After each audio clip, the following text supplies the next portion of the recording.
Hello मेरे प्यारे साथियों, जय हिंद। मैं VP गुप्ता आप सभी का अपने YouTube फैमिली मैथ्स गाइड में हार्दिक अभिनंदन करता हूं। आज के क्लास में हम लोग पढ़ने वाले हैं फटाफट रिवीजन सीरीज, जिसमें हम लोग मिक्स्ड क्वेश्चंस का प्रैक्टिस करते हैं। जो आपके आए हुए एग्जाम से पूछे हुए क्वेश्चन जो आगे आने वाले एग्जाम में पूछे जाएंगे, वो सारे प्रश्नों का हम लोग आज रिवीजन करने वाले हैं। और ये जो सेशन है सारे एग्जाम के लिए, चाहे SSC GD का हो, चाहे SSC MTS की तैयारी करो, यानी किसी भी एग्जाम की तैयारी करो, या बिहार इंटर लेवल स्तरीय बिहार SSC इंटर जो है मतलब जैसे लेवल का जो वैकेंसी आई है उसमें भी आपको हेल्प करने वाला है। ये सारे एग्जाम के लिए बेस्ट सेशन रहने वाला है। तो आप लोग नोटबुक और पेन दोनों साथ में लेकर बैठिएगा, ताकि यहाँ पर जो जो इंपॉर्टेंट कंसेप्ट आएगी उसको आप लोग नोट करते जाइएगा। सबसे पहले आप लोगों को करना क्या है, इस सेशन को like share comment and subscribe नहीं किए हैं तो सब्सक्राइब कर देना है मेरे दोस्तों। और PDF चाहिए तो उसके लिए हमारे Telegram channel maths guide official को ज्वाइन कर लेना है। आइए हम लोग अपने सेशन को स्टार्ट करते हैं। अपने सेशन में सीखने और सिखाने की प्रक्रिया को आगे बढ़ाते हैं। आज के सबसे पहला सवाल ये रहे आपके सामने। सबसे पहला सवाल, इसको सॉल्व करने की कोशिश कीजिए। चोर पुलिस वाला सवाल है ना, SSC का सबसे फेवरेट है। और यह बिहार SSC इंटर स्तरीय जो एग्जाम होने वाला है ना, वहां भी पूछेगा इस टाइप के क्वेश्चंस। ये क्वेश्चंस उसी को ध्यान में रख के सेट किया गया है, तो आप लोगों को इस क्वेश्चन को सॉल्व करना है। अगर ये चोर पुलिस वाला सवाल में दो चीज पूछेगा, पहला दूरी की, चोर ने कितनी दूरी किया या पुलिस ने कितनी दूरी तय की, ये आपसे पूछेगा। या आपसे पूछेगा कि चोर को पकड़ने में कितना समय लगेगा, दो चीज पूछेगा। तो अगर समय पूछेगा तो समय इज इक्वल टू दूरी बट्टा मतलब स्पीड से आप लोग निकाल लोगे, और स्पीड उसका रिलेटिव स्पीड होना चाहिए। दूसरा, अगर यहां पर अगर पूछ लेगा दूरी, तो उसके लिए बेस्ट अप्रोच है रेशियो मेथड। रेशियो मेथड क्या कह रहा है कि अगर जो है सो टाइम कांस्टेंट है तो दूरी जो होता है स्पीड का डायरेक्टली प्रोपोर्शनल होता है, या स्पीड जो है दूरी का डायरेक्टली प्रोपोर्शनल होता है। कब? जब टाइम कांस्टेंट होगा। तो मुझे ये बताओ कि जब जो है सो चोर को पुलिस पकड़ेगा तो उसको पकड़ने में लिया गया समय क्या होगा? बराबर होगा। जितने समय में चोर दूरी भागेगा उतने ही समय में पुलिस भी उतने ही समय में वो भागेगा। तो दोनों के लिए पकड़ने में लगा समय हमेशा बराबर होती है। तो इसीलिए स्पीड जो होगा वह आपका दूरी का क्या होगा? डायरेक्टली प्रोपोर्शनल होगा, या दूरी जो होगा स्पीड के डायरेक्टली प्रोपोर्शनल होगा। तो इसमें कह रहा है कि एक चोर को एक पुलिसकर्मी 480 मीटर की दूरी से देखता है। पुलिसकर्मी जैसे ही चोर का पीछा करना शुरू करता है कि चोर भी भागने जैसा लगता है। चोर 19 किलोमीटर प्रति घंटा की चाल से और पुलिस 23 किलोमीटर प्रति घंटा की चाल से, यानी चोर यानी पुलिस का जो स्पीड है कितना है भाई? आपका 23 किलोमीटर प्रति घंटा है, और चोर है उसका स्पीड कितना है? यानी 19 किलोमीटर प्रति घंटा है। यह रहा इसका स्पीड। तो ज्यों ही पुलिस चोर को पकड़ेगा तो वहां पर क्या हो जाता है? वहां पर आपका समय कांस्टेंट होगा। समय क्या होगा? कांस्टेंट होगा। तो दूरी इज इक्वल टू क्या हो जाएगा? दूरी स्पीड के डायरेक्टली प्रोपोर्शनल होगा, यानी यह इसका हो जाएगा 23 और 19। अब मुझे ये बताइए कि यानी जो है सो हमें ये बताइए कि पुलिस चोर को कितने आगे देखता है? 480 किलोमीटर की दूरी पर देखता है। इसका मतलब पुलिस और चोर की बीच की दूरी का जो अंतर है कितना होना चाहिए? वह आपका 480 मीटर है। लेकिन यहां पर अंतर कितना है? यहां पर अंतर है 4 का, जो किसके बराबर होगा? 480 मीटर के बराबर होगा। तो रेशियो 1 का मान कितना हो जाएगा? तो आप बोलोगे सर 120 मीटर के बराबर होगा रेशियो 1। अब आपसे क्या पूछा है? आपसे पूछा है तो पकड़े जाने तक चोर कितनी दूरी भाग चुका होगा? चोर कितनी दूरी भागेगा? 19, यानी रिक्वायर्ड आंसर 19 दूरी भागेगा कि तो रेशियो 19 का मान आपको निकालना, तो ये हो जाएगा 120 मीटर हो जाएगा। 0 के 0, 19 दूना 38 के 8 कैरी 3 और 19 और 3 कितना बन जाएगा? 2280 मीटर कौन भागेगा? चोर भागेगा, 2280 मीटर चोर भागेगा। ऑप्शन नंबर कौन सा, सी आपका सही उत्तर बन रहा है इस सवाल का। हो गया, इस सवाल का आंसर आ गया, कोई दिक्कत वाली बात नहीं है और कोई परेशानी वाली बात नहीं। चलिए इस सवाल को सॉल्व करिए। ये सवाल है मेरे भाई, मेरे मित्र, मेरे सखा, इस सवाल को सॉल्व करके बताइए आंसर क्या होगा। क्या होगा आंसर, कह रहा है x का पावर 4 प्लस 1/x का पावर 4। चलो कितने बढ़िया सवाल है। x raise to power 4 plus 1/x का पावर 4 बराबर किसके बराबर है, ये बताइएगा किसके बराबर है। तो ये आपका है कि 141 59 के बराबर है, 141 59 के बराबर है। और आपसे क्या पूछा है, अरे आपसे पूछा है पावर 1 वाला, यानी x प्लस 1/x का मान क्या होगा। जल्दी से बताना है, फटाफट बताना है इसका आंसर क्या होगा। फटाफट का से याद आया, फटाफट रिवीजन सीरीज चल रहा है। चलिए मुझे ये बताइए, अगर मैं दोनों तरफ 2 जोड़ दूं तो किसी को कोई दिक्कत वाली बात नहीं है, कोई दिक्कत वाली बात नहीं है। जो ही 2 जोड़ा तो ये हो गया x² प्लस 1/x² का होल स्क्वायर होगा, बिल्कुल होगा। तो ये आपका हो जाएगा x² प्लस 1/x² का मान 141 59 2 61 किसका स्क्वायर है। तब बोलोगे सर 119 का स्क्वायर है।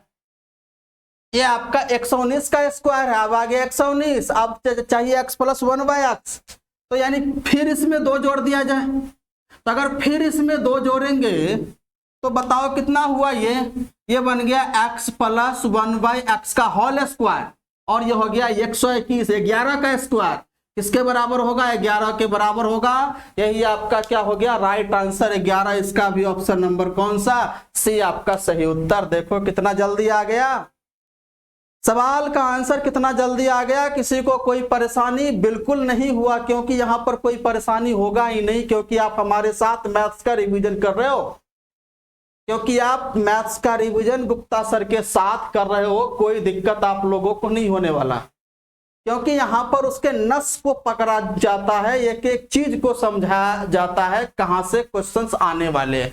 जो आपके रिवीजन के लिए जो क्लास का जो मैं क्वेश्चंस रेडी करता हूं, पिछले साल का जो क्वेश्चंस को मैं देख के उसका एनालिसिस करके उसके बाद मैं आपके सामने क्वेश्चन जो लेकर आता हूं।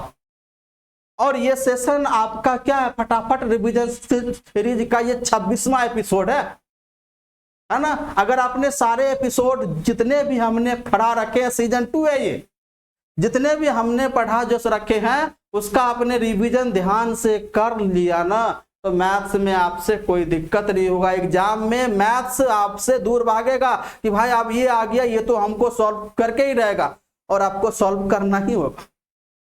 क्यों, क्योंकि हमारे साथ पढ़े हो, है ना। पूरे अपडेटेड कंटेंट हम आपके सामने जो है लेकर आते हैं, अपडेटेड, हमेशा अपडेटेड जैसे रहते हैं। चलिए इस सवाल को सॉल्व करिए। इस सवाल को सॉल्व करके मुझे बताइए क्या होगा इसका आंसर। अब देखो इसका आंसर क्या होगा। 8 व्यक्तियों का औसत वजन में उस समय 2.5 kg की वृद्धि हो जाती है जब उसमें 45 kg वजन वाले के स्थान पर एक नया व्यक्ति आ जाता है। मतलब 45 kg वजन वाले उस समूह से जैसे निकलता है और उसके स्थान पर नया व्यक्ति आ जाता है। यानी प्रत्येक व्यक्ति का जो वजन है वह 2.5 kg बढ़ा देता है। औसत में 2.5 kg बढ़ाने का मतलब है प्रत्येक का 2.5 kg वजन बढ़ा देना। अगर प्रत्येक का 2.5 kg वजन बढ़ा रहा है तो 8 आदमी का 20 kg वजन बढ़ाएगा। 8 आदमी का भाई 20 kg वजन बढ़ाएगा। इसका मतलब जो आने वाला व्यक्ति 45 kg तो होगा ही होगा, साथ ही साथ जो 8 व्यक्ति का होगा उसका 20 kg वजन बढ़ा देगा। तो कितना आंसर हो जाएगा भाई, 45 प्लस 20 65 आपका required answer, direct required answer. जो आने वाला व्यक्ति है वह 45 kg का होगा ही होगा, साथ ही साथ वह 8 आदमी का 2.5 kg बढ़ा दे रहा है। इसका मतलब है यह हो गया 45 प्लस 8 दूना 16 4 20 kg, यानी आने वाला व्यक्ति जो होगा वह 65 kg का था। कितने kg का भाई, 65 kg का था। ऑप्शन नंबर डी आपका क्या हो रहा है इस सवाल का सही उत्तर। इस सवाल का right answer option number D. किसी को कोई परेशानी बिल्कुल नहीं। चलिए इस सवाल को सॉल्व करिए, इसका सॉल्व करिए। इसका आंसर क्या होगा जल्दी से बताने हैं, क्या होगा। चलिए पहले क्वेश्चन को ध्यान से पढ़ना है। मैंने आपको कितनी बार बोला है क्वेश्चन को सॉल्व कैसे करेंगे। अगर क्वेश्चन में परसेंटेज दे रखा हो या रेशियो दे रखा हो तो क्वेश्चन का शुरू वहीं से करना है जहां से परसेंटेज और रेशियो आपको नजर आए। इसमें कह रहा है पी और क्यू को मिलाकर कुल वेतन 1,20,000 है। पी अपने वेतन का 95% और क्यू अपने वेतन का 85% खर्च करता है यदि उनकी बचत समान है। अब यहां पर देखो, पी का सेविंग और क्यू का सेविंग जो है ना, अगर मैं बात कर रहा हूं सेविंग, इसका सेविंग क्या है, इक्वल है। अगर इसका सेविंग अगर हाँ तो इक्वल है, इसकी मैं सेविंग की बात कर रहा हूं, इसका सेविंग आपका इक्वल है। किसका सेविंग? तो अगर P और Q का जो बचत है इक्वल है तो कह रहा है कि P अपने वेतन का 95% खर्च करता है तो बचाता कितना? तो P अपने वेतन का 5% बचाता है। हो गया, P अपने वेतन का 5% बचाता है। भाई इनका सेविंग जो है इक्वल है, इस बात को ध्यान में रखना है। अब कह रहा है Q अपने वेतन का 85% खर्च करता है तो बताइए Q 85% खर्च करता है तो 15% क्या करता है, बचाता है। यानी Q का 15% सेविंग, P का 5% सेविंग, दोनों का बराबर है। 5 से काटेंगे 3, यहां से P रेशियो Q का जो इनकम आएगा, P का मान आ गया 3 और Q का मान आ गया 1, यानी 3:1। दोनों को मिला के कितना हो रहा है, तो दोनों को मिला के रेशियो 4 जो किसके बराबर है, 1,20,000 के बराबर। यानी दोनों को मिला के सैलरी कितना हो रहा है, रेशियो 4 जो 1,20,000 के बराबर है। तो रेशियो 1 किसके बराबर होगा, 30,000 के बराबर होगा। तो पूछा है P का वेतन क्या है, तो P का वेतन रेशियो 3 यानी 3 × 30,000। अब 30,000 कहां से, तो रेशियो 4 अगर 1,20,000 तो रेशियो 1 आपका आएगा 30,000। यानी ये कितना हो गया, P की सैलरी कितनी है भाई, 90,000 रुपया। यानी P की सैलरी है 90,000। ऑप्शन नंबर कौन सा, ऑप्शन नंबर आपका सी इस सवाल का राइट आंसर होगा। इस सवाल का right answer option number C. बोलिए किसी को दिक्कत? कोई दिक्कत वाली बात नहीं। अभी लाइट कटी हुई थी भाई, पसीना पसीना हो गए, लेकिन फिर भी हमने आपकी क्लास को रोकी नहीं। एक बंद कमरे में अगर लाइट कट जाती है तो आप समझ सकते हो क्या होता है ना, पूरे पसीने पसीने हो जाते हैं। फिर भी हम आप लोगों के लिए क्लास जो है रोकते नहीं है। क्लास आप लोगों की कंटिन्यू होनी चाहिए। मैं ये सब कुछ बर्दाश्त कर सकता हूं, लेकिन आपकी क्लास रुक जाए ये मुझसे बर्दाश्त नहीं होगा, है ना। तो इसका आंसर कितना आया, 90,000। ऑप्शन नंबर सी आपका क्या होगा, बिल्कुल सही उत्तर होगा। तो आप लोगों को भी अपने मेहनत डेडिकेशन से करनी चाहिए, चाहे लाख तूफान बारिश कुछ भी आ जाए, फर्क नहीं पड़नी चाहिए उसका। अगर आप इस तरीके से मेहनत करते हो तो एक दिन सफलता आपके कदमों में होगी, एक दिन सफलता आपको कदमों में होगी। तो आप लोगों को एक चीज पता है, यानी भगवान ने सब कुछ इंसान को ही दे दिया है, लेकिन रिजल्ट अपने हाथों में रखा है। लेकिन रिजल्ट उन्होंने अपने हाथों में जो रखा है, रिजल्ट वह इंसानों के हाथों में नहीं दिया है। सब कुछ इंसान के हाथों में है, लेकिन रिजल्ट भगवान के हाथों। यानी रिजल्ट पर आपका कोई अस्तित्व जैसे नहीं है, आपका केवल कर्म ही है। आपका जो काम कर रहे वही है, आपका जो मेहनत है वही आपके हाथ में है। तो आप मेहनत करते जाओ करते जाओ करते जाओ, एक न एक दिन आपको सफलता जरूर मिलेगी, है ना। चलिए इसी पर हम लोग अगले सवाल की तरफ देखते हैं। इस सवाल को बनाते हैं। सिंप्लीफिकेशन का इस टाइप के सवाल आपके बिहार एसएससी इंटर स्तरीय के एग्जाम में जरूर पूछा जाएगा, जरूर पूछा जाएगा भाई, जरूर। और एसएससी सीजीएल सीएचएसएल में तो ये सवाल तो पूछे ही जाते हैं। चलिए इसमें ये कह रहा है कि 2 सही 2/3 प्लस क्या क्या, 2 सही 2/3 प्लस उसके बाद 1/4/3, 1/4/3 हम बार बार इधर इसलिए देख रहे हैं कि हमें जो है सो क्वेश्चन सामने कंप्यूटर के स्क्रीन पे दिख रहा है और आपको यहाँ पर नजर आ रहा है। तो हमें तो यहाँ पर नजर नहीं आ रहा है, आपको यहाँ पर नजर आ रहे होंगे और हमें सामने कंप्यूटर के स्क्रीन पे दिख रहा है। तो हमें बार बार इधर फिर इधर फिर इधर फिर इधर फिर इधर जो है बार बार करना पड़ता है ना। तो आइए, तो हमारे पास है 2/2/3 प्लस 1/4/3 इंटू 1/6/7, 1/6/7 फिर क्या भाग है ना भाई, भाग है 5 यानी 5.5, 5.5। सबसे पहले ये देख लो क्वेश्चन तो ठीक है, मैंने जैसे लिखा बिल्कुल ठीक लिखा जो, लेकिन एक बात है थोड़ा सा टेढ़ा हो गया। कोई बात नहीं, आप लोग समझदार हो, आप लोग हमारे मित्र हो, आप लोग मेरे भाई हो, कंप्रोमाइज कर लोगे। चलिए 2/2/3 प्लस 1/4/3 इंटू 1/6/7 भाग 5/1/2। चलिए अब इसको सॉल्व करते हैं। 2 × 6 = 8/3 प्लस है तो प्लस ये हो जाएगा 3 और 1 यानी 7/3 इंटू 7×6 13/7 और ये हो जाएगा 5.5 मतलब ये 11/2। ये 11/2 को उल्टेंगे तो कितना हो जाएगा 2/11। 7 से कटेगा ये बिल्कुल सही। अब देखो नीचे वाले का लिसे में 11 × 33 आपका 11 × 8 = 88 प्लस में यह 11 × 33 तो कितना बनेगा 26। चलिए कितना हो जाएगा 8 × 6 = 14, 8 × 2 = 10, 1 × 11 114/33 कटेगा। ये कटेगा भाई, ये कट जाएगा 3 से, यानी कितना हो जाएगा 3 × 9 3 × 8 = 24, 3 से 11 आपका 11 × 33 5/11। यही आपका क्या हो गया इसका राइट आंसर, 3 सही 5/11, 3 सही 5/11। ऑप्शन नंबर बोलो जल्दी, ऑप्शन नंबर डी, 3 सही 5/11 ऑप्शन नंबर डी क्या बन रहा है, इसका सही आंसर बन रहा है। कोई दिक्कत? अरे कोई दिक्कत नहीं मेरे भाई, कोई परेशानी बिल्कुल नहीं। अगर इस प्रकार से आ जाए तो सबसे पहले इसमें क्या है, भाग है, गुना है, जोड़ है। तो सबसे पहले भाग की क्रिया, तब गुना की क्रिया, तब जोड़ की क्रिया, तब घटाव की क्रिया। ये आप लोगों को याद होंगे। बोर्ड मास, बी से ब्रैकेट, ओ से ऑफ, डी से भाग, एम से मल्टीप्लिकेशन, ए से एडिशन, एस से सबट्रैक्शन घटाव। ऐसे आप लोगों को याद रखना है। का भागा गुण जोड़ घटावा, का भागा गुण जोड़ घटावा। पहले का तब भाग का, तब गुना का, तब जोड़ का, तब अंत में घटाव की क्रिया करनी है।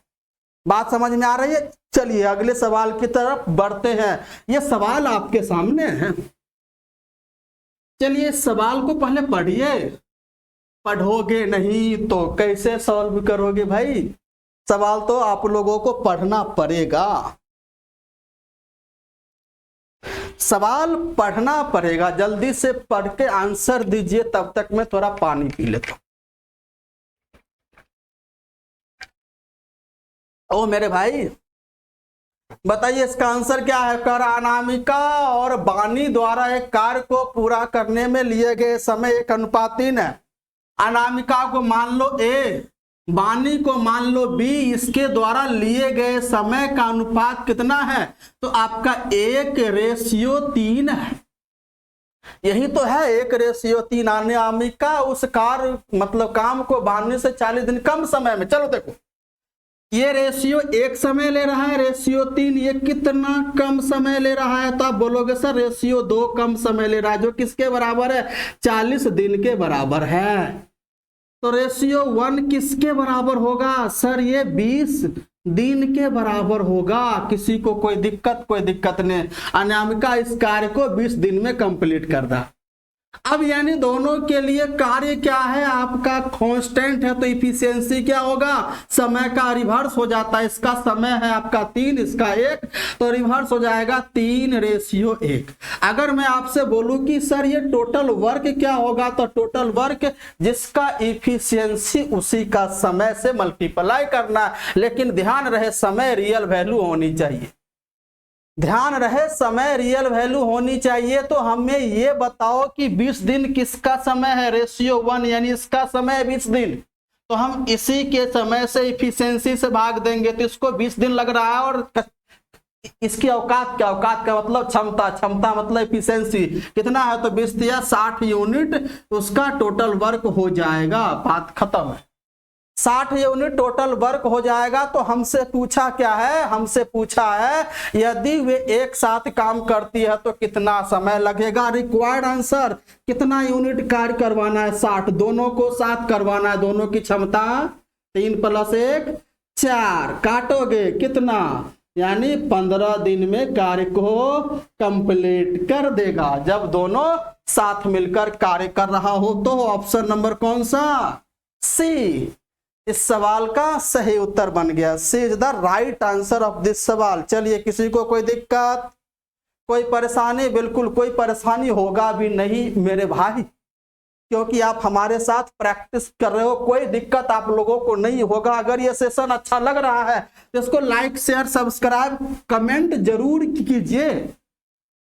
कमेंट भी करना अच्छा अच्छा प्यारा प्यारा सा, ताकि हमको उससे थोड़ा सा और मोटिवेशन मिले और आप लोगों के लिए थोड़ा सा मेहनत करें। अगर पीडीएफ चाहिए तो हमारे टेलीग्राम चैनल मैथ्स गढ़ ऑफिशियल को ज्वाइन करना ना भूलें, ज्वाइन करना है आपको। चलिए अगले सवाल पर बढ़ते हैं। इस सवाल को पढ़िए, क्या कह रहा है, इसका आंसर आप लोगों को बताने, जल्दी बताने, इसका आंसर आप लोगों को बताने हैं क्या होगा। आप कह रहा है कि एक फल विक्रेता ने 300 केले 18 रुपए प्रति दर्जन की दर से खरीदा।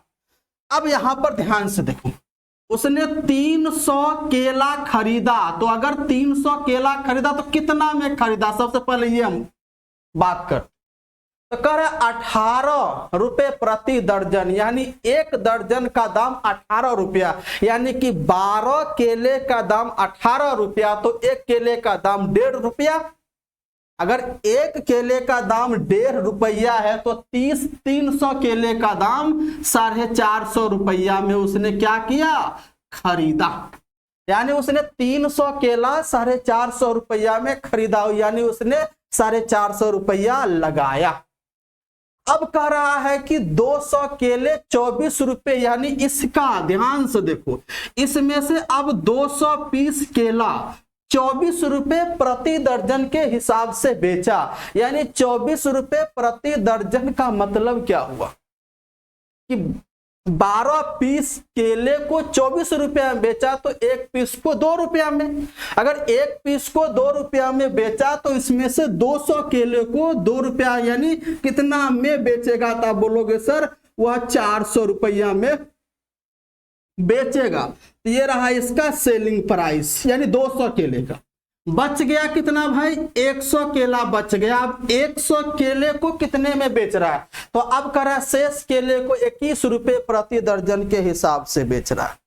अगर वह 21 रुपए प्रति दर्जन के हिसाब से बेच रहा है तो एक केले का दाम कितना होगा, यानी 12 केले का दाम है 21 रुपया, तो एक केले का दाम कितना होगा, 21/12। एक केले का दाम होगा 21/12, यानी अगर 100 केले का दाम क्या होगा, तो आप बोलोगे 100 × 21/12, यही तो होगा। अब ये कटेगा, यानी 3 सत्ते 21, 3 चौक 12, 4 से काटेंगे 25, 25 × 7 यानी 175 रुपया में बेचा, यानी 450 रुपया लगाया और यहाँ 400 175, यानी टोटल जो एसपी है, टोटल एसपी की बात करूं, टोटल सेलिंग प्राइस कितना हो गया भाई, 575 रुपया। तो अब आपसे क्या पूछा है, पूछा उसका शुद्ध लाभ कितने का है, यानी 450 रुपया लगाया, 575 रुपया कमाया, तो शुद्ध लाभ परसेंट प्रॉफिट यानी 175, यानी मतलब सॉरी 125 रुपए का उसने लाभ कमाया। कहां से, तो यानी 450 से × 100%। चलिए 50 से काटेंगे, 50 दूना 50 से काटेंगे 9, तो ये बनेगा 250/9%। कितना हो जाएगा, 9 दूना 18, 7 70, 9 दूना 18, हो जाएगा ना।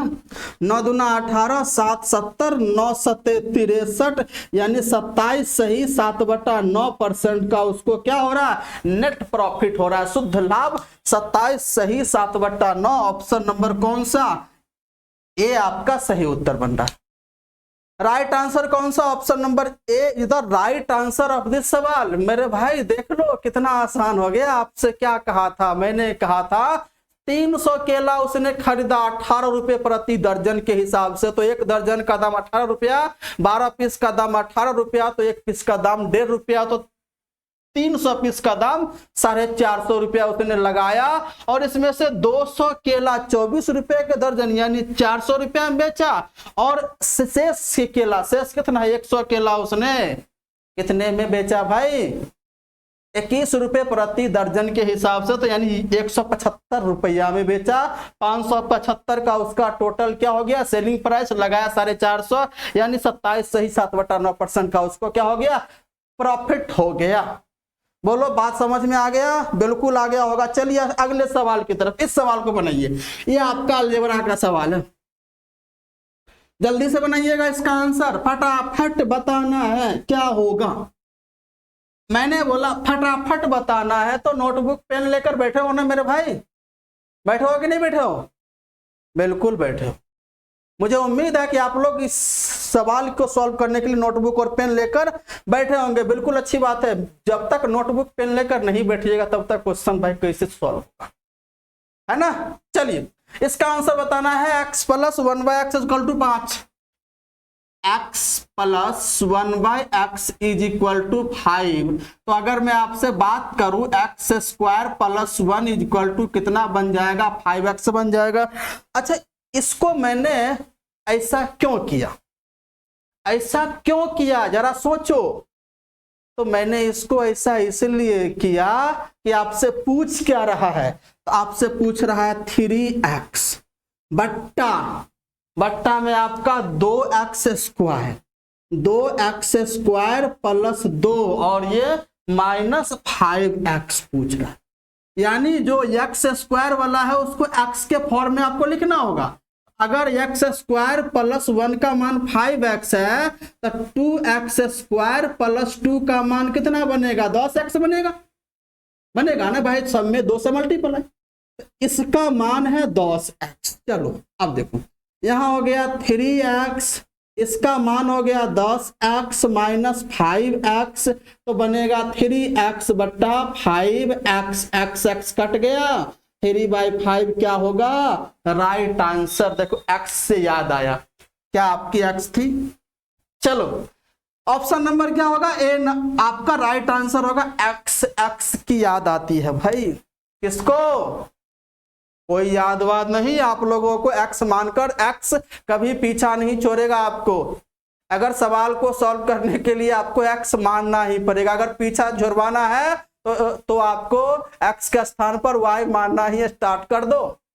x वाले जितने सवाल आते हैं उसको तुम छोड़ दो, अगर तुम छोड़ दोगे तो एग्जाम में सॉल्व नहीं करोगे तो भाई एग्जामिनर तुमको नंबर कैसे देगा भाई, कैसे देगा। चलिए ऑप्शन नंबर ए क्या बन रहा है इसका सही आंसर। चलिए इस सवाल को बताइए, कंपाउंड इंटरेस्ट का है, जल्दी बताना है इसका आंसर क्या है, इसका लॉजिक क्या है, मैं आपको बताऊंगा। क्या करा, कोई राशि चक्रवृद्धि ब्याज पर कौन सा वार्षिक रूप से चक्रवृद्धि होने वाले, करा 4 वर्षों में 3 गुनी। ध्यान से देखिए क्या कह रहा है कि 4 साल में वह हो जा रहा है 3 गुनी। अगर मैं चक्रवृद्धि ब्याज की बात करूं तो पावर में बढ़ता हर साल, अगर 1 साल की बात करें पावर 1, 2 साल की बात करें पावर 2, 3 साल की बात करें पावर 3। अब ना वहां पर amount equal to P × 1 + R/100 to the power T होता है। तो पावर होता है समय, इसका मतलब है समय कहां जाएगा, हमेशा पावर में। 3 गुनी का अर्थ हो गया, 3 गुनी का मतलब हो गया 3 का पावर 1। अब देखो 3 का पावर 1 बनने में उसको कितना साल जैसे लग रहा है, 4 साल। ये लॉजिक है, हम अपना जो लॉजिक बता रहे हैं, यानी 3 गुनी का मतलब हो गया 1 से 3, 1 से 3 यानी 3 गुनी का मतलब हो गया 1 से 3, यानी 3 का पावर 1 बनने में 4 साल। तो पूछा 81 गुनी, अब देखो 81 गुनी, तो 81 को हम लिखेंगे 3 का पावर 4, यही तो होगा ना। अब देखो अगर 3 का पावर 1 बनने में 4 साल, तो 3 का पावर 4 बनने में, इसको 4 बनने में 4 चौका 16 साल।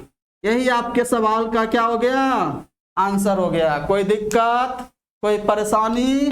कोई परेशानी नहीं, ये लॉजिक है, इससे छोटा लॉजिक और क्या हो सकता है भाई। इसको तो लिखने की भी आवश्यकता नहीं, डायरेक्ट आंसर आप बताओगे। क्या हो रहा है कि 4 साल में 3 गुनी, तो 81 गुनी कितने समय में, तो 3 गुनी 3 का पावर 1, 81 गुनी 3 का पावर 4, 3 का पावर 1 बनने में 4 साल, तो 3 का पावर 4 बनने में आपको 4 चौका 16 साल लगेगा इस सवाल का आंसर। अगर आप चाहते हो ऐसे नहीं बनाने का, तो अगर मैं आपसे बात करूं क्या, मूलधन और अमाउंट कह रहा है कि यानी 4 साल उसको लग रहा है कितना, 1 से पावर 3 बनने में, यही तो गया 1 से 3 गुना। अब कह रहा है इसको 81 गुना बनना है, तो यानी आपको यानी मूलधन तो उतना ही जैसे रखना है, लेकिन इसको 81 बनाना है। तो अगर आप ध्यान से देखो 81 को आप जैसे लिख क्या सकते हो, 81 को 3 का पावर 4 और 1 को भी 1 का पावर 4 लिख सकते हो। अब मुझे बताओ, यानी जो है सो पावर 1 कितने साल में, 4 साल में, तो पावर 4 4 चौका 16 साल में आपका बनेगा। यही आपका क्या होगा, राइट आंसर हो जाएगा। 16 साल is the right answer of this सवाल। चलिए अगले सवाल की तरफ हम लोग देखते हैं और इसका आंसर बताना है, जल्दी से बताना है भाई। ये सवाल आपके सामने किसका है, दिख रहा है, ज्योमेट्री का है। ज्योमेट्री और भी सिमिलर का है, समरूप का है। समरूप के बारे में पता है कि अगर 2 त्रिभुज समरूप हो जाता है, तो उनकी क्षेत्रफल का जो अनुपात होता है, उनकी संगत भुजाओं के अनुपात के वर्ग के बराबर होता है। आ रही बात, तो इसमें कह रहा है कि ए बी सी का अगर 2 त्रिभुज समरूप है, तो दोनों का क्षेत्रफल का अनुपात क्या होगा। आप देखो त्रिभुज ए बी सी और त्रिभुज कौन सा है, पी क्यू आर है क्या, हाँ पी क्यू आर भाई, दोनों समरूप है, यानी त्रिभुज ए बी सी समरूप है त्रिभुज पी क्यू आर का। अगर जो ही दोनों समरूप है, इसके क्षेत्रफल का जो अनुपात होगा वह क्या होगा, इनकी संगत भुजा, यानी ए बी का संगत पी क्यू, तो क्या ए बी पी क्यू का मान है, नहीं है, क्यू आर। तो यहां देखो अब की बार है, यानी क्यू आर, यानी अंतिम का 2 यानी आपका बी सी, ये हो जाएगा बी सी बट्टा क्यू आर का स्क्वायर के बराबर होगा। कब होगा, जब 2 त्रिभुज समरूप होंगे तब। हो गया बात खत्म। ये तो आप लोग बचपन में भी पढ़े होंगे, शायद 9th क्लास में भी पढ़े होंगे, 9th या जो है 10th में, है ना। चलिए अब यहां पर क्या कह रहा है कि ए बी सी का क्षेत्रफल 64 है और इसका 121 है। चलिए इसका हो गया 64 और यह 121 बराबर बीसी का मान आपसे पूछा है, जबकि क्यू आर का मान दे रखा है, तो बीसी बट्टे क्यू आर का मान 15.4 का स्क्वायर। ओके हाँ, तो अब ये 8/11 का स्क्वायर है कि नहीं है, और ये आपका कितना हो जाएगा, बीसी बट्टा 15.4 का स्क्वायर। अब ये स्क्वायर से स्क्वायर कट गया, चलो अब ये हो जाएगा 8/11 बराबर बीसी बट्टा 15.4। 11 से काटेंगे, 11 1 11, 11 चौक 44, बीसी इक्वल टू बनेगा 8 × 1.4। तो कितना हो जाएगा 8 × 1.4, यानी 14 8 कितना होगा, जल्दी बताओ, 14 8 112, 11.2 सेंटीमीटर आपके सवाल का आंसर कितना होगा, 11.2, ऑप्शन नंबर सी। कौन सा, option number C, C for cat, C for cat. चलिए यही आपका राइट आंसर बन गया इस सवाल का। आगे बढ़े, चलिए ये रहा आगे आपके सामने सवाल है। मनीषा की आय 1,12,000 और 1,20,000। बताओ 1,20,000 इसकी इनकम है। बताओ आप लोगों को भी मेहनत करके इतनी इनकम लानी है भाई, आप लोगों को भी मेहनत करके इतनी इनकम लानी है। तो भाई आप लोग अगर जॉब लोगे तो इतनी इनकम आने के लिए आपको रिटायरमेंट के समय इतनी इनकम होगी, लेकिन आपकी लाइफ बन जाएगी भाई, लाइफ आ जाएगी आपकी अच्छे से बन जाएगी और लाइफ आपकी सिक्योर हो जाएगी। यही तो होती है सरकारी नौकरी का कमाल।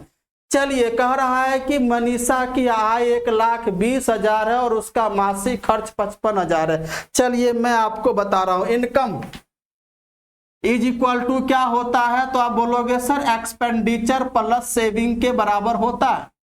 अगर इसका इनकम 1,20,000 है और इसका एक्सपेंडिचर 55,000 है, तो इसका सेविंग ना चाहते हुए भी कितना बनेगा, 65,000 बनेगा।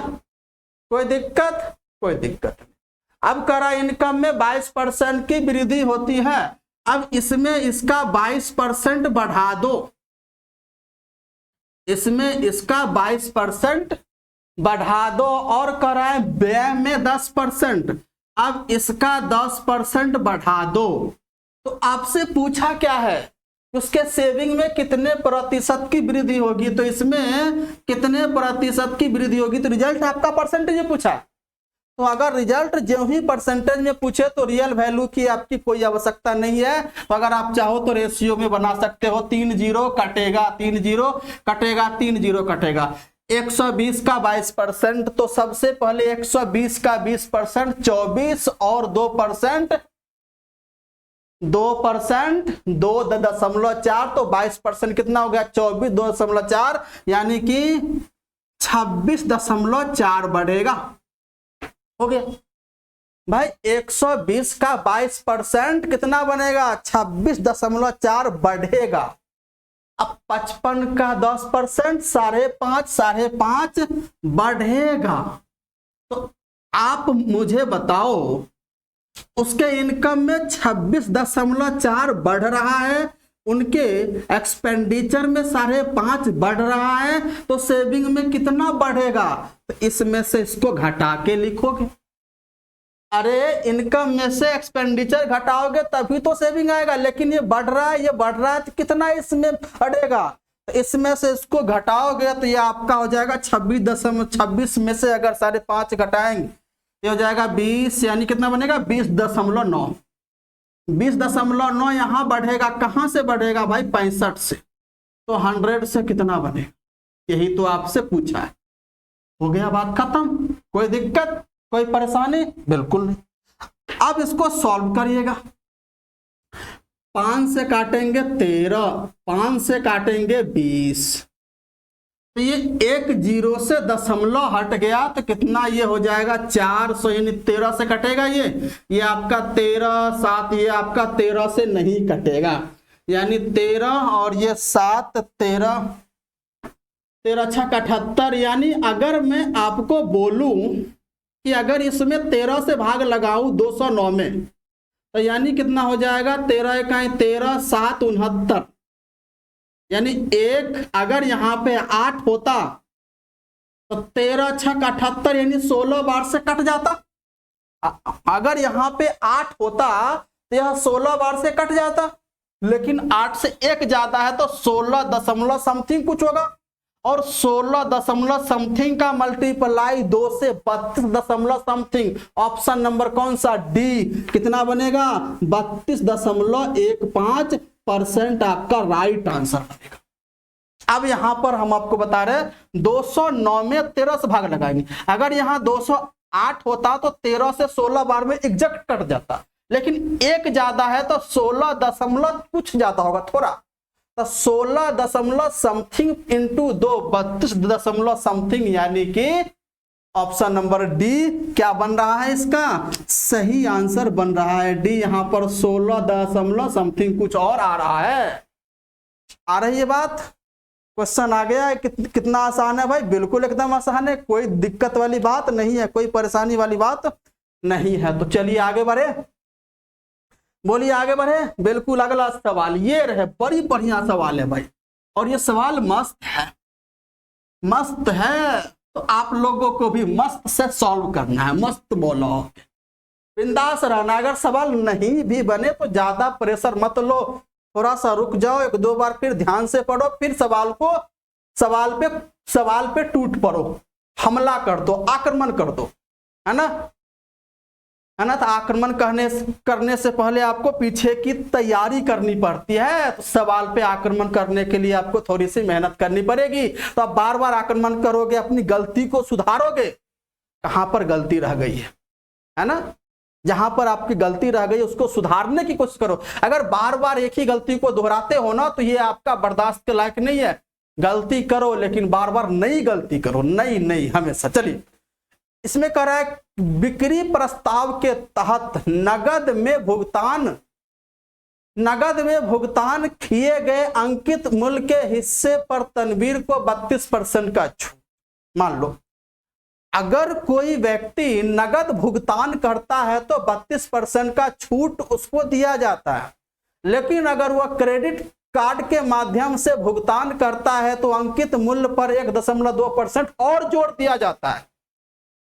अगर क्रेडिट कार्ड से अगर भुगतान करते हैं तो जो आपका बिल बनेगा उस बिल पर 1 और जोड़ दिया जाता है, जबकि अगर नगद भुगतान करता है तो 32% का छूट दिया जाता है। सवाल बनाने वाला जो होगा ना, वह हमको जरूर जैसा लगता है मोदी जी का कट्टर विरोधी होगा, क्योंकि मोदी जी बोलते हैं डिजिटल इंडिया, डिजिटल पेमेंट करो, क्रेडिट कार्ड से पेमेंट करो, डेबिट कार्ड से पेमेंट करो, लेकिन ये तो भाई नगद पे जैसे लटका हुआ है।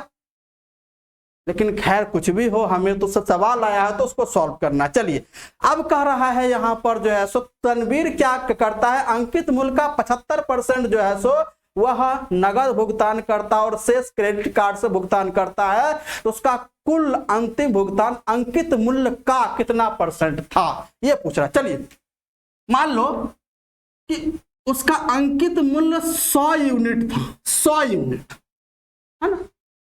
किसी को दिक्कत, कोई दिक्कत, अंकित मूल्य उसका 100 यूनिट है। अब कह रहा है कि अंकित मूल्य का 75%, अगर मैं इसका 75% अगर जैसे निकालूंगा तो 75 यूनिट। अब इस 75 यूनिट पर उसको 32% का क्या दिया जाता है, छूट दिया जाता।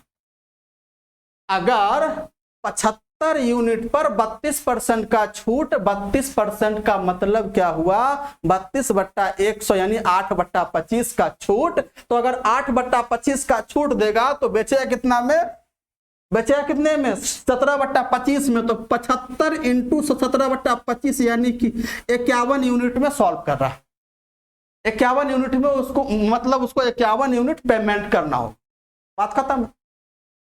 अगर 75 यूनिट की वस्तु है, उसको 32% की छूट दे रहा है, तो उसको कितना बेचना पड़ेगा, 51 यूनिट में। कैसे भाई, 32% का मतलब है 8/25, 8/25 का छूट तो बेचेगा कितना में, 17/25। तो यानी 75 × 17/25, 25 से काटेंगे 3, 17 51 में आपको बेचना है। शेष कितना है भाई, 25 यूनिट। अब शेष 25 यूनिट में क्या हो रहा है, इस पर 1.2% जोड़ दिया जा रहा है। तो ये 25 का 1.2% कितना हो जाएगा, तो आप बोलोगे सर 0.3 जोड़ेंगे तो कितना हो जाएगा, 25.8 यूनिट। चलिए, उसका 100 यूनिट का वस्तु था, 100 यूनिट अंकित मूल्य था, दोनों मिलाकर पेमेंट उसने कितना किया, तो उसको जोड़ेंगे, ये बनेगा 8 लिख रहे हैं यहाँ पर, 3 होगा ना। चलिए, 76.3 यानी 76.3 यूनिट उसका फाइनल भुगतान करना पड़ा। उसका अंतिम भुगतान अंकित मूल्य का कितना है, तो अगर अंकित मूल्य 100 है, उसके लिए इतना भुगतान कर रहा है, तो अगर 100 पर तो इतना ही % उसका क्या होगा, राइट आंसर हो जाएगा। क्यों, क्योंकि यह वैल्यू 100 पर निकाली गई है, इसलिए इतना ही % इस सवाल का राइट आंसर हो जाएगा। तो आप लोग हमारी बात को समझ पाए हैं बिल्कुल अच्छे तरीके से, कोई दिक्कत नहीं है। अगर आपको सेशन अच्छा लगा होगा तो लाइक, शेयर, कमेंट, प्यारा प्यारा कमेंट जरूर कीजिए। और अगर सब्सक्राइब नहीं कर रखे हैं तो सब्सक्राइब कर दीजिए मेरे भाई, मेरे मित्र, है ना। इसी प्रकार से आप लोगों के लिए और अच्छे सेशन में लाता रहूंगा। आप लोगों को इस सेशन को ज्यादा से ज्यादा तक फैलाने की आवश्यकता है, ज्यादा दूर तक आप लोगों को बताने की आवश्यकता है। अपने मित्र, सखा, संबंधी, रिश्तेदार, दोस्त, यार मित्र मित्री जो भी है सबके साथ इस सेशन को साझा करना है ताकि उन सबका भी फायदा हो सके। अगर जो भी बिहार एसएससी इंटर स्तरीय फॉर्म डाल रहे हैं या डालने के लिए सोच रहे हैं उनके लिए मैथ्स का रिवीजन का सबसे बेस्ट क्लास है ना। हम यहाँ पर थोड़े से अच्छे जैसे लेवल का क्वेश्चन कराएंगे ताकि अच्छे लेवल का क्वेश्चन अगर पढ़ के जाओगे ना तो एग्जाम में आसान तो बिल्कुल बन जाएगा भाई। आपको प्रैक्टिस करना है, मेहनत करना है। तो आइए हम लोग एक नई जोश, नए उमंग, नए ऊर्जा, नए उत्साह के साथ मिलते हैं अगली क्लास में। तब तक के लिए जय हिंद, जय भारत।